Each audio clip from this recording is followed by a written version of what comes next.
Thank you very much. So in the very brief time I have, I'm hope to bust some sleep myths that you have so that we can all get a better night of sleep. In 2014, a National Sleep Foundation poll suggested that about 40% of adult Americans are sleep deprived. And the average adult, working adult, now gets less than 7 hours of sleep per night during the typical work week, which is about 1 to 2 hours less than our grandparents did. And there are very few biological rhythms that change that rapidly, for which there are not some repercussions. So in the past decade, the science is catching up to show how critically sleep affects almost all aspects of our lives. This could include things like cognition, memory consolidation, weight loss, immune system function, different cancers, and so forth, and, because of where we are, happirness. So in the self-styled happiest country in the world, Bhutan, and it's irrespective of cultural, ethnic, round-the-world surveys. In Bhutan, the people who get about 8.5 hours of sleep per night have the best health. Germany, very similar, although they call it something different, maximum life satisfaction. And now we are seeing that the experience of joy and happiness, get this, slows down the effects of aging. And one of the ways it might do this is through fortifying, restorative, deep sleep.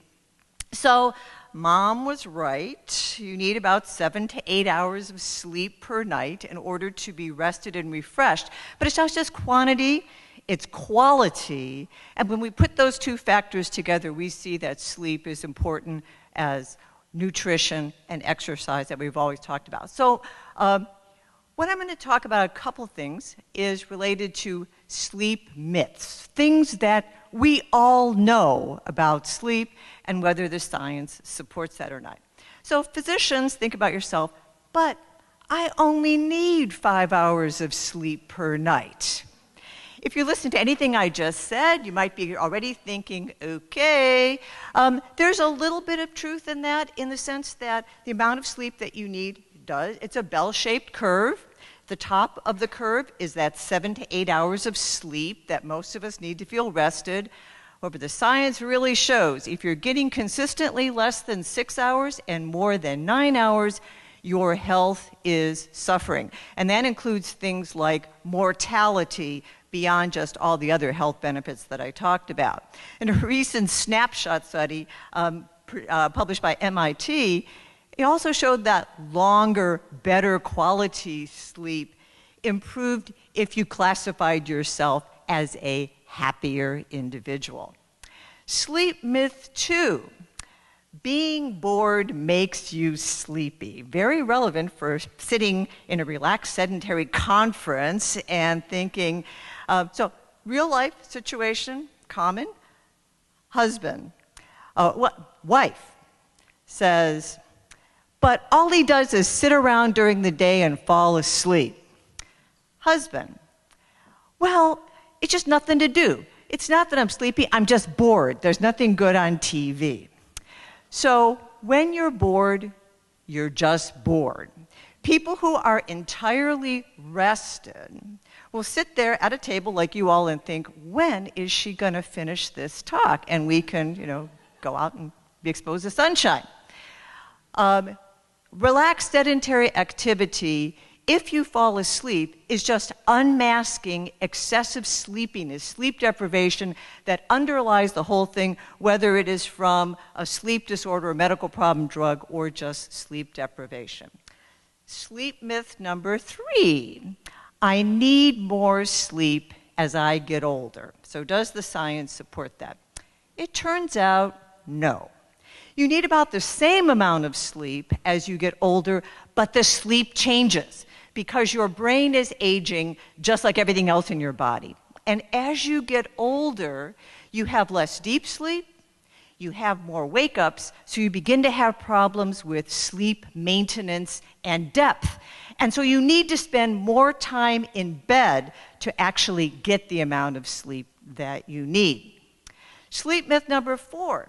It doesn't matter what time of the day I sleep. Any practicing physician in this room knows that that's not true, that there are times where you are more alert and times where you are less alert. And that has to do with a sleep clock that all of us have in our head.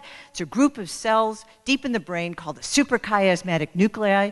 And these are your sleep clocks that coordinate when you're awake and when you're asleep. And when you are out of sync, whether you're up all night delivering a baby like Ruth Haskins or traveling or whatever, you will notice that your alertness is not the same. Sleep myth number 5, your brain adapts so that it functions just as well on less sleep. This is sort of the concept of power sleep. If you sleep less but more efficiently, then you can get the full benefits of it. Again, although a small amount of truth in this, in the sense that when you have really been sleep deprived, up all night, and you finally get to sleep the next night, you generally do fall asleep faster, and maybe the depth of sleep changes. But in general, you have to sleep, your amount of sleep that you've lost, you need to make up for it almost on a 1 minute to 1 minute basis. And you are a very poor observer of your own level of alertness. There was a study done on healthy military recruits several years ago now, where the volunteers knew that the purpose of the study was for them to identify at one point in a sleep deprivation protocol that they felt sleep deprivation was beginning to interfere with their level of functioning. And to a man, because it was all men, they were unable to do this. As their behaviors consistently deteriorated, everyone said, good to go, no change, I'm fine. And we now see vehicular accidents caused by drowsy driving exceed those by alcohol and drugs combined. And last sleep myth, number 6, naps during the day help my insomnia. So I'll sleep when I can. And again, there's a little bit of truth to this, but mostly not. The reason that we sleep is 2 forces. 1, the homeostatic sleep drive, the buildup of sleepy-promoting chemicals throughout the day that, when they overlap with the sleep clock that flips into sleep mode, we sleep like a champ. And anything that interferes with the buildup of the homeostatic sleep drive, like excessive napping, will just make it harder for us to sleep during the night. However, sometimes a short nap, if you just can't keep going and you're exhausted, especially in the afternoon, may not interfere. But set a watch, set a clock, 15 to 20 minutes, fine. It doesn't interfere with nighttime sleep. Otherwise, you're going to have problems. And lastly, we could all do things to improve our sleep, which includes a consistent bed and rise time. That's strengthening the sleep clock to know what we're shooting for. Cool, dark bedroom. We used to say bedroom is for sleep and sex. Remove the electronic devices which are so distracting. If you are 45 years old in this room or anywhere, the likelihood that your cell phone is at your bedside is 90%.